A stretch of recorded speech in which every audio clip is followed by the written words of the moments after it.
Pregnancy में अगर आप भी आयरन और कैल्शियम की दवाइयाँ नहीं लेते हैं तो इसके क्या नुकसान हो सकते हैं। साथ ही प्रेगनेंसी में आपको आयरन और कैल्शियम के लिए कौन से खाद्य पदार्थ खाने चाहिए, आइए जानते हैं। कैल्शियम।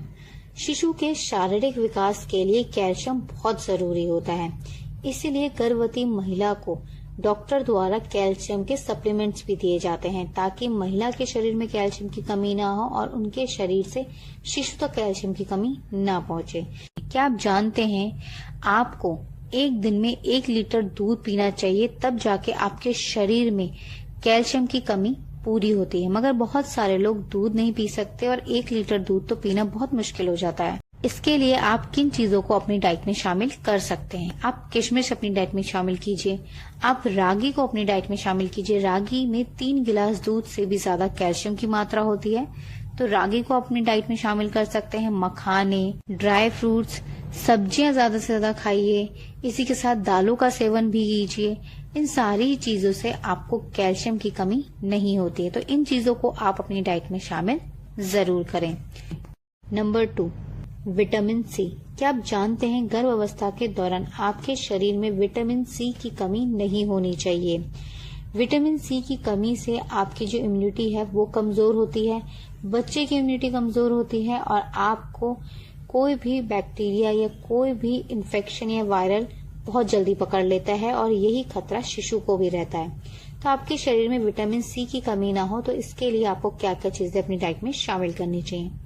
नींबू, संतरा, मौसमी, माल्टा, किन्नू, जो खट्टे फल होते हैं इनमें विटामिन सी की मात्रा सबसे ज्यादा होती है, तो इनको आप अपनी डाइट में शामिल कर सकते हैं। साथ ही स्ट्रॉबेरी, कीवी, ब्रोकली, आप आंवले को भी अपनी डाइट में शामिल कर सकते हैं। कीवी को भी अपनी डाइट में शामिल कर सकते हैं। इन सभी में विटामिन सी की मात्रा बहुत अच्छी होती है, तो इनको अपनी डाइट में शामिल जरूर कीजिए। नंबर 3, फॉलिक एसिड और आयरन। क्या आप जानते हैं शिशु के विकास के लिए फॉलिक एसिड और आयरन बहुत जरूरी होते हैं। अगर आपके शरीर में इन दोनों की कमी होती है तो शिशु तक भी जरूरी मात्रा में फॉलिक एसिड और आयरन नहीं पहुंच पाते, जिससे शिशु के शारीरिक और मानसिक विकास में प्रॉब्लम्स आती हैं। इसके लिए जरूरी है कि आप कुछ चीजों को अपनी डाइट में शामिल कीजिए जिससे आपको फॉलिक एसिड और आयरन की कमी ना हो। साथ ही डॉक्टर भी इस चीज के लिए आपको सप्लीमेंट्स देते हैं।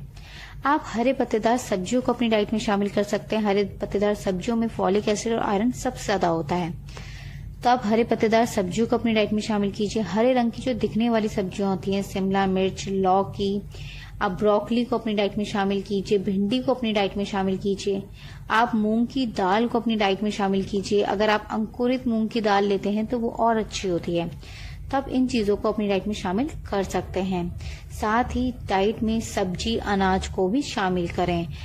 आयरन की कमी ना हो इसके लिए आप अनार ले सकते हैं, चुकंदर ले सकते हैं, खजूर को अपनी डाइट में शामिल कर सकते हैं, छुआरा ले सकते हैं। इन सभी चीजों में आयरन और फॉलिक एसिड बहुत अच्छी मात्रा में होता है, तो आप इन चीजों को अपनी डाइट में शामिल जरूर कीजिए।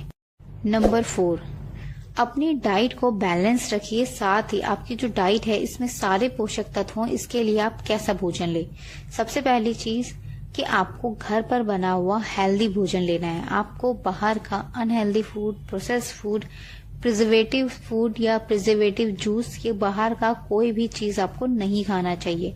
इन सभी में कोई भी पोषक तत्व नहीं होता। साथ ही इन चीजों का सेवन करने से आपके शिशु के विकास में बाधा आती है, आपके शिशु के विकास में प्रॉब्लम्स आती हैं। साथ ही आपको स्वास्थ्य संबंधित परेशानियां होती हैं, तो आपको बाहर का कोई भी चीज नहीं लेनी है प्रेगनेंसी के बाद।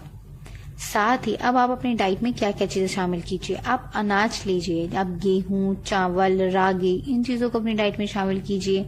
इसी के साथ दालों को अपनी डाइट में शामिल कीजिए।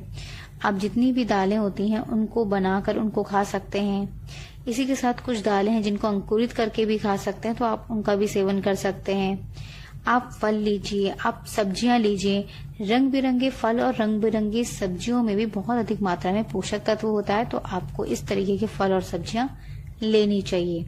साथ ही दूध और दूध से बनी हुई चीजें आप अपनी डाइट में शामिल कीजिए, जैसे आप छाछ लीजिए, आप दही लीजिए, आप मक्खन लीजिए, घी लीजिए, आप दूध पी सकते हैं तो दूध लीजिए। इन सारी चीजों को अपनी डाइट में शामिल कीजिए ताकि आपके शरीर में पोषक तत्वों की कमी ना हो। खाना खाते हुए इस बात का ध्यान रखें कि खाने में बहुत अधिक तेल, बहुत अधिक मसाले, बहुत अधिक मिर्च ना हो। साथ ही कैफीन, अल्कोहल, इन चीजों से आप दूर रहिए। इसी के साथ बैगन, करेला, कटहल ये कुछ ऐसी सब्जियां हैं जिनका सेवन गर्भ अवस्था के दौरान नहीं करना चाहिए। तो कोशिश कीजिए कि आप इन सब्जियों को अवॉइड करें। अगर आपको बहुत अधिक मन होता है तो डॉक्टर से परमिशन लेके, राय लेके उसके बाद ही इन चीजों का सेवन करें। आप कहाँ से हमारी वीडियो देख रहे हैं और आपकी प्रेगनेंसी का कौन सा महीना चल रहा है, हमें कमेंट करके जरूर लिखिएगा। कोई भी सवाल या सुझाव हो तो भी आप हमें कमेंट करके लिख सकते हैं। बेबी केयर फैमिली पर अगर आप पहली बार आए हैं तो प्लीज हमारे चैनल को सब्सक्राइब कर बेल आइकन जरूर प्रेस कीजिएगा। अगर आप हमें फेसबुक पर देख रहे हैं तो प्लीज हमें फॉलो जरूर कीजिए। हमारे चैनल पर मिलते हैं आपको प्रेगनेंसी और बेबी केयर से जुड़ी ऐसे ही इंपॉर्टेंट वीडियोस। तो हमारे चैनल के साथ जरूर जुड़िएगा और हमें अपना प्यार और सपोर्ट जरूर दीजिए। कोई भी सवाल रहे तो हमें कमेंट कीजिएगा। मिलते हैं आपसे नेक्स्ट वीडियो में, तब तक के लिए अपना ध्यान रखिएगा। धन्यवाद, नमस्कार। अगर आपको हमारी ये वीडियो पसंद आई हो तो प्लीज इस वीडियो को लाइक कर अपने दोस्तों के साथ शेयर जरूर कीजिएगा।